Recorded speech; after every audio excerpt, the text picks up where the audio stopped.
actually kind of pinched me hard. Well, I mean, if I'm going to pinch you, I'm going to pinch you. I know. I didn't wear green today, so I got pinched. Yeah, Josh has got it. So since we're not meeting this week, I wanted to do a little bonus content for you guys, and I brought in Josh. Hey, guys. Most of you know who he is, but if you don't, this is my friend Josh Monroe. Went to China with him, did BSM stuff with him when I was in college. Long time ago. He attended the Southern Baptist Seminary. Yeah, they like to throw that V on front of it. In Kentucky, and he's got an MDiv, so a master's in divinity, in theology, and then he has a master's in church history as well. And so I figured for this, we could let Josh flex his church history muscles a little bit. And so we're going to give you guys the real story of St. Patrick. Not all of it. No, there's a lot. Yeah. We're going to give you the abridged version. Yeah. But, I think it's going to be good. And, the thing that I was thinking it through, I was like, we don't really do him justice, I don't think. No. Because all we hear about is like, make sure you wear green so you don't get pinched, which, yeah. Or like you go to a restaurant and everybody's drinking green beer and you're like, well, okay. Also, gross. But yeah. Anyway, but there's so much caricatures more. of them wearing the little the little Irish hats, top hat, big buckle. I know, but there's so much more to St. Patrick than what we ever hear, we're ever taught. And I think one of the first facts I want to throw at you, and this will be a great segue for Josh to kind of give you more of the history, is just the fact that he wasn't even Irish. No. A lot of people don't realize that. So he was British, Romanized British, but he's British. He wasn't even Irish. So Right, so he was British. He lived, he lived so long ago, we're not really sure when he lived. Yeah. So it's either end of the 300s, so 384, or middle of the 400s, 450 in there. Long period of time. That's between World War II and our recent invasion of Iran. Any time in there, he could have been born. Right, same time span. Give or take a decade. Right, just throw in a couple extra 10 years. So when he was 16, his dad was a deacon of the church at the time, and some pirates or raiders raid their town. So he knew the faith, since his dad was a deacon. Pirates come to town, they kidnap him, and then they sell him into slavery in Ireland. Jeez. So that's how he got to Ireland in the first place? That's how he was in Ireland in the first place. Okay. Slavery then, kind of different from what we think of as slavery, but... Like an indentured servant, I guess. At that point. I mean, basically he spent 6 years tending sheep in the wilderness, which, I mean, if you're going to be a slave... At least you get some fresh air. Right. So he wrote one book, two books, but in one of them he tells his own story, and he said that during that time, that's when he really dove into his relationship with the Lord, spending sometimes hundreds of, or speaking sometimes hundreds of prayers a day while he's in the wilderness, really digging into his faith. And then after 6 years of being a slave, he has a dream where someone shows up and says basically, hey, your ship's waiting. So crazy. Yeah. So he's like, okay. And he goes down to the shore. Shore's not very far, wherever you are in Ireland. And there's a boat. So he hops on the boat, some misadventures there. They wind up back in England. Yeah. So he gets to go home. Kidnapped at 16, goes home at 22. And then he writes that he had another dream where someone in the dream hands him, and this is while he's back in England, someone hands him a letter in the dream, and the letter is titled The Voice of the Irish. Nice.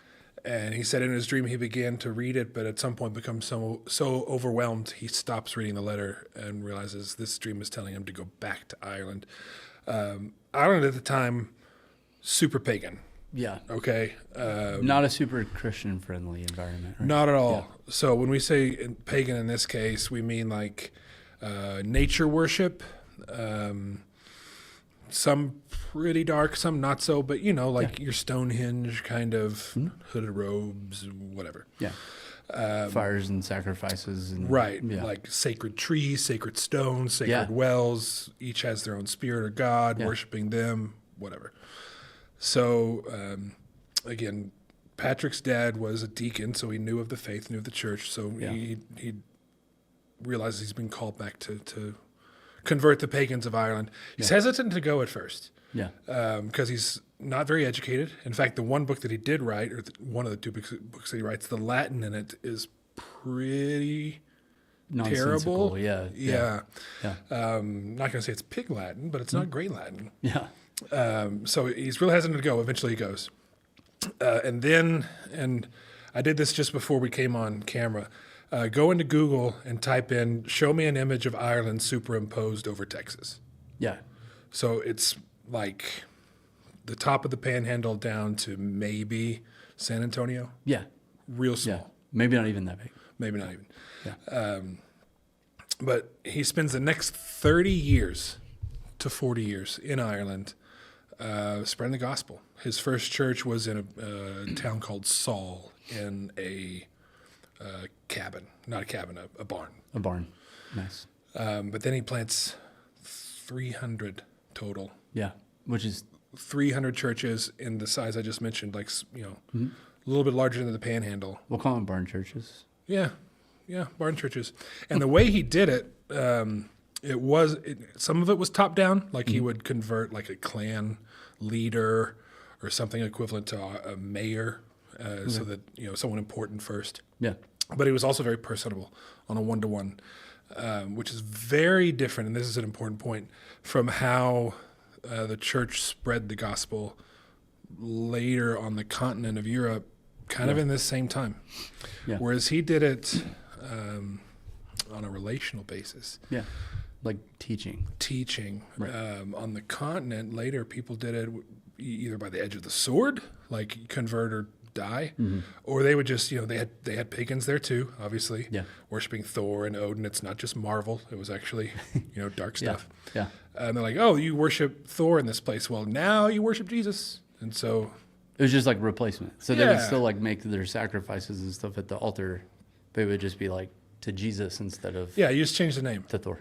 So no knowledge Yeah. of what you're doing. Just you still get to sacrifice animals and then eat them. And who cares who you're sacrificing them to? Right. Patrick's different. He's actually teaching the gospel and teaching about items of the faith, which is where one of the things associated with them comes in. The shamrock, the three-leaf clover. Yep. About the time that he's coming in, or a little bit before he's coming into his ministry, the church really gets a handle on what the Trinity is. Like, we see it in Paul's letters in the Gospels, but we're like, how is this a thing? Yeah. There's obviously three individuals being referred to as God, but we worship one, so what's going on? Took a while to work that out. Yeah, and as a reminder, this is in like the 300, like late 300s to early 400s. Yeah. We're just getting going as a church. Yeah. Takes a while for ideas to spread prior to a printing press. And Instagram. Right. Yeah. So it takes a long time. So the legend is, with at least one peasant who was confused by the Trinity, he showed him a shamrock. Look, this thing has three different distinct leaves, but one stem. Yeah. Which is all one thing. Brilliant. He was like he could have been a youth pastor. And Daryl, our pastor, always uses, illustrations to be a great prop for a sermon. Right? If he doesn't use the shamrock this week, I know. That was the original. Why is he even here? I know. He's the original prop master. It's great. So that's one legend with him. But his big contribution, Ireland, in as far as Europe goes, about as far away from Rome as you can get. Yeah. Which is the center of the church. Yeah. 300 churches, 100,000 people baptized by one dude. That's bonkers. Just doing it on not always, but often on a one-to-one, person-to-person, I know your first name kind of way. Jeez. Other legend about him. The snakes. The snakes. Right. Yeah. Ireland apparently has no indigenous snakes. Yeah. I wish there was a place where that were true of spiders. I'd move there. That's funny. I don't mind snakes, but spiders, no. Yeah. No, those are evil. There's no way that you survive by sucking blood and are anything but the spawn of Satan. But anyway, I digress. legend is that Yeah. he drove all of the snakes into the sea. That's why there's no snakes in Ireland. Yeah, because of St. Patrick. Yeah.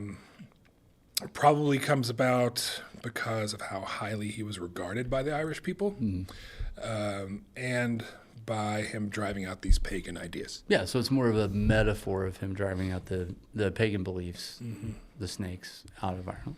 Right. Yeah, yeah. So, and then, the other side of it, people these days, there are Catholics and then there's Irish Catholics, right? Like, you're very proud if you're Irish Catholic. Yeah. That's his thumbprint staying on top of that island and their faith. Yeah. All this time later, 1700 years later. Yeah, which is incredible. So yeah, like I said up top, I don't think we do him much justice anymore, and I just wanted to get this out there, educational, right? Why are we celebrating St. Patrick's Day? Well, here's why. Yeah, and I guess the last thing I mentioned would be, like, on the continent they spread often the gospel by the sword. Patrick is facing the sword. Yeah. Like, by trying to drive out these pagan gods and these pagan rituals, he's asking to be made a martyr. Yeah, and just the courage to go back to a place that you were enslaved at as a child. You doubt yourself because of your education. Man. Yeah. So not qualified, big, rich, crazy history. He goes anyway, and then this is what happens. Yeah. Converts an island. Yeah. It's amazing. An island. Yeah. Yeah. Love it. So, man, so cool. So, all right. Anything else? None. Yeah. That's in a nutshell. Don't forget to do that Google image. It's really cool. Yeah, it is very cool. And, when you wear green today, now you have the real story. Yeah. It's cool. Awesome. Thanks, Awesome. Josh. Yep. Appreciate it, man. Yep. Thanks for having. Yep.